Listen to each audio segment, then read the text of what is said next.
Hello again, whiskey friends. Thanks for joining everybody for a special head to head battle. Thanks to my man Durrell, hooked me up with a sample of the Old Forester 1924. I have not seen this bottle yet, and quite frankly, I was a little on the fence on whether I would buy one at that $120 price point. But since he gave this to me, this is an opportunity to do a comparison that I've been thinking about ever since this 1924 was announced. And that is how it stacks up against the Old Forester Birthday Bourbon. And up front, that might sound like an unfair comparison, but I've got a reason for this, and I've got some things I want to learn, and I'm going to learn the things live here with you as I record this video. So thank you for joining me today, whiskey friends. Let's kick off the show.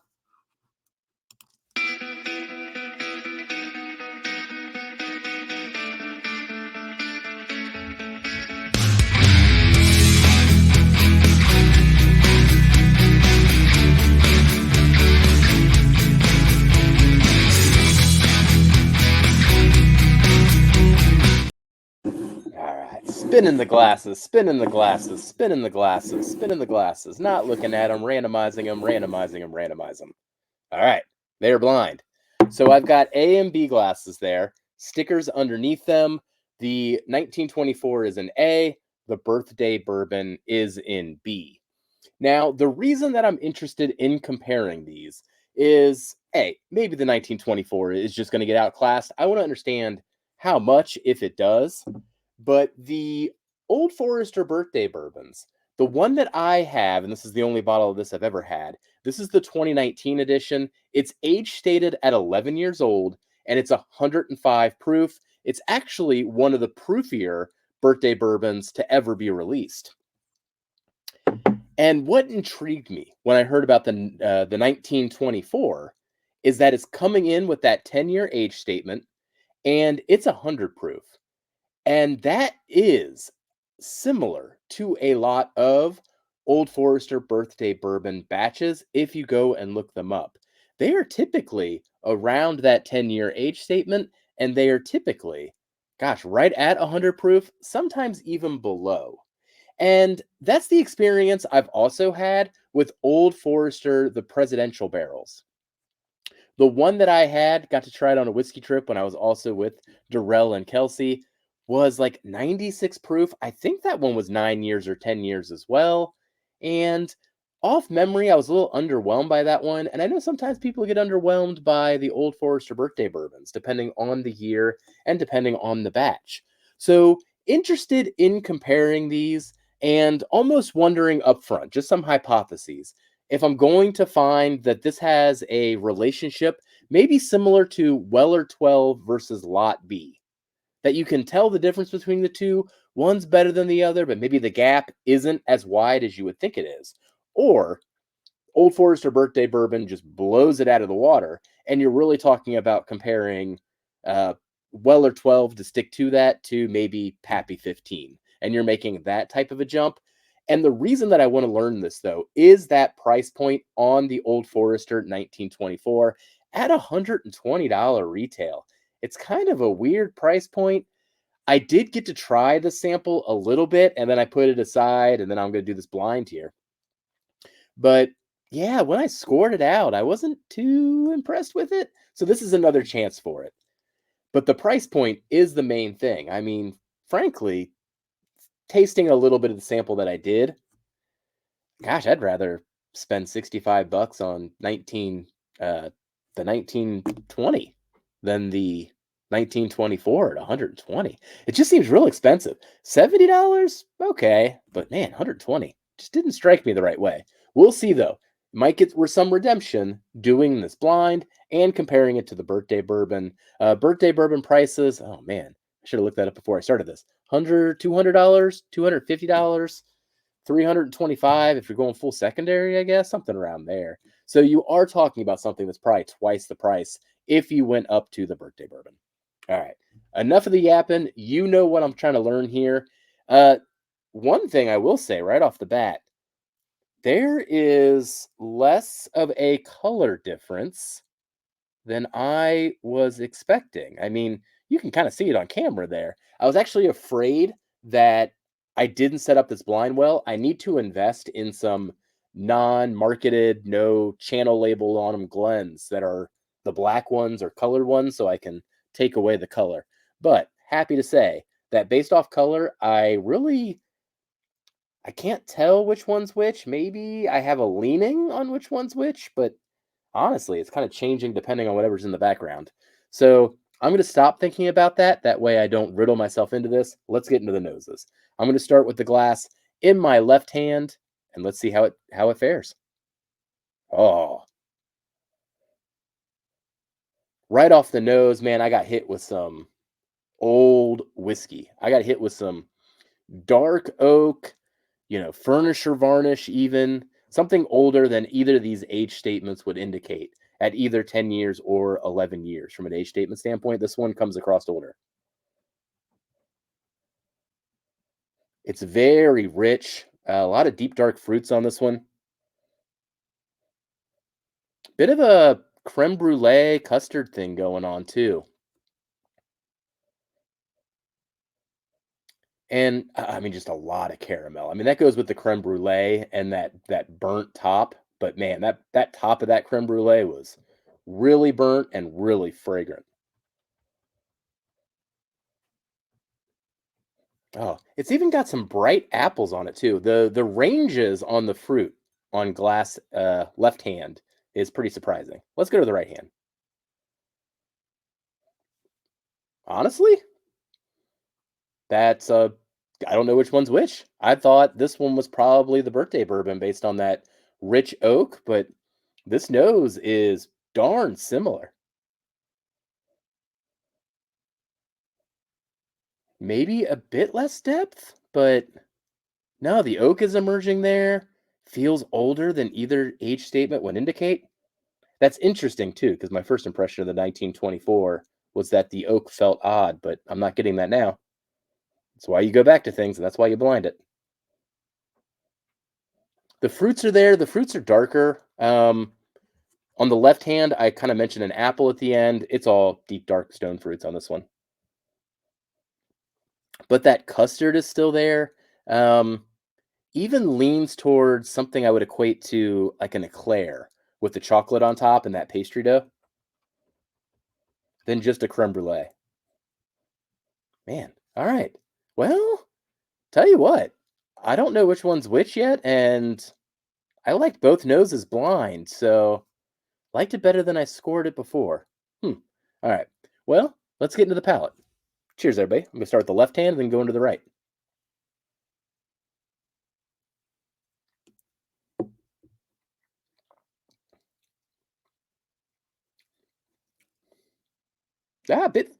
Bit flat, honestly. That first sip came across real flat. Front of the palate was just this more generic vanilla. The fruits blossom by mid palate. Finish is just kind of combination of being tannic, baking spices. I don't know. Let me go for another sip on that one. That one didn't sit right.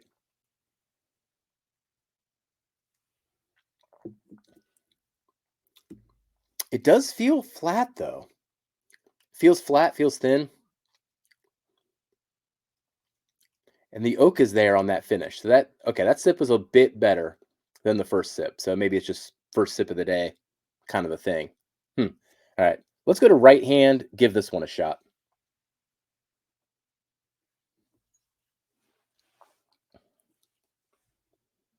Oh, very similar. Very similar. Wow. Wow, there's not as much of a difference as I would think there would be. This is interesting to me. Um, More dynamic on the palate. The flavors in my right hand are richer, but gosh, really does travel a very similar path. I'm going to go a second sip on this one.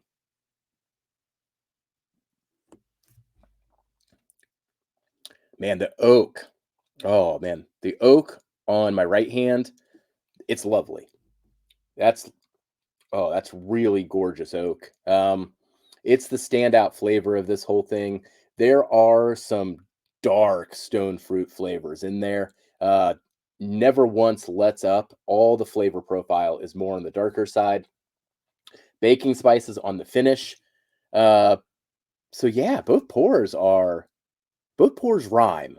They definitely rhyme. They are closer together than I would have guessed. I wouldn't say off this first impression. I'm going to go through them one more time, but the man, I don't know which one this makes feel weirder. The fact that the birthday bourbon would cost twice as much as the 1924. Oh my gosh. Okay, I'm going to go in for second time. This time I'm going to start with the right hand and then I'll go in the left hand.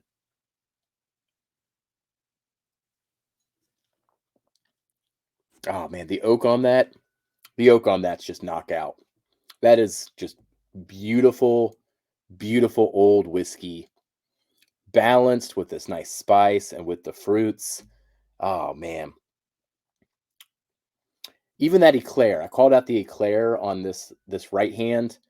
That's there too, man. It is like a rich, decadent dessert. Oh, that's good. All right, let's see if my left hand can stand up. Wasn't too impressed with it on the first round, but the gap, maybe it's widening after that second sip or a second round of the right hand, but we'll see.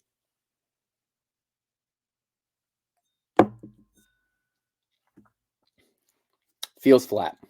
Feels flat, tannic, and brighter on the finish.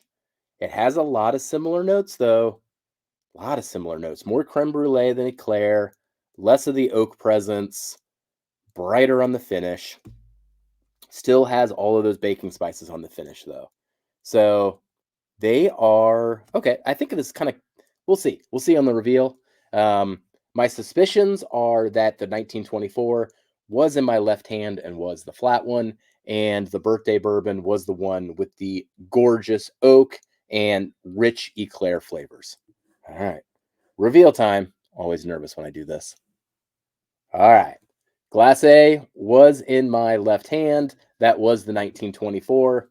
Glass B is the birthday bourbon, and that was the one that I loved. So I would pick the birthday bourbon over the 1924. They definitely rhyme. And I think, gosh, the relationship between like a Weller 12 to a Lot B is actually a pretty good analogy. What other? I'll see if I can think of any other relationships like that I would point to where they're very similar age statements and everything, but this one sticks out. The 1924 on this one, to give it full credit, did come off as flat still, but in this head-to-head comparison, at least was somewhat competing. It didn't get completely blown out. For the other one to be twice the price, head-to-head comparison, it doesn't feel like twice the whiskey, although, with that said, it has a few knockout punches in it compared to the other one that really didn't have that many bright spots. I think because they just followed such similar paths is why I say they kind of competed with each other. But yeah, maybe I'm walking away from this thinking both of them are too expensive. I don't know. Very, very strange. But that does confirm some of my hypothesis and where 1924 stands. I know Darrell has already done a review on this. I must say, I do appreciate getting the sample of 1924 because I don't really intend to buy a bottle for myself. I've gotten to taste it, and that was good enough for now. Looking for a bit more out of the 1924 to invest $120 in it. It's just a little pricey for what it offers. So let me know if you can do this comparison yourself, which batch you can do the comparison to. Totally curious if you can do this one. I want to hear about it in the comments. If you can compare it to a presidential bottle too, appreciate that. And if you've tried the 1924 but you can't compare it, want to hear your opinions on this bottle too. One of the bigger releases thus far in 2024. Well, that concludes today's head-to-head breakdown. Thank you for joining me for today's tasting, and we'll catch you on the next one. Goodbye, whiskey friends. Jeff, just be friends with me. But you have these whiskey friends, and you say hello again. Oh, Jeffrey, you should just be friends with me. But you have these whiskey friends, and you say hello again. Oh, Jeffrey, you should just be friends with me. But you have these whiskey